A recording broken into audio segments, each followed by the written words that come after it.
IVF ట్రీట్మెంట్‌లో ఉన్నారు. Embryo transfer date వచ్చేసింది. కానీ చూస్తే ఏంటి అంటే ఎండోమెట్రియం థిక్‌నెస్ లేదు. అంటే గర్భాశయ పొర అనేది చాలా తగ్గిపోయి ఉంది. దానివల్ల ఎంబ్రియో ట్రాన్స్‌ఫర్ అనేది చాలా రోజుల నుంచి మీకు డిలే అయితున్నట్టయితే ఈ వీడియో తప్పకుండా చూడండి. ఈ ఇన్ఫర్మేషన్ చాలా ఇంపార్టెంట్. ఏంటి అనంటే ఎండోమెట్రియం థిక్‌నెస్ పెరగడానికి ఏం చేయాలి? ఏం చేసినా పెరగట్లేదు అనుకున్నప్పుడు మీరు ఖచ్చితంగా యాక్యుపంక్చర్ ట్రై చేయండి.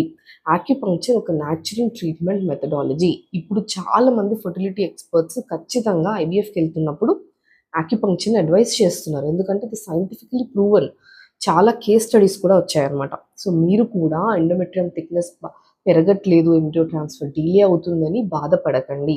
యాక్యుపంక్చర్‌లో కొన్ని సెషన్స్ తర్వాతనే చాలా సిగ్నిఫికెంట్‌గా ఎండోమెట్రియం థిక్‌నెస్ అనేది పెరిగి ఎంబ్రియో ఒక్కొక్కసారి స్టేజింగ్ బావుంటది. ఒక్కొక్కసారి గ్రేడింగ్ అంత బాలేకపోవచ్చు. అయినప్పటికి కూడా మనం యూట్రస్‌ని అంటే గర్భాశయాన్ని ప్రిపేర్ చేసినప్పుడు అది బాగా ఎంబ్రియోని తీసుకుంటది.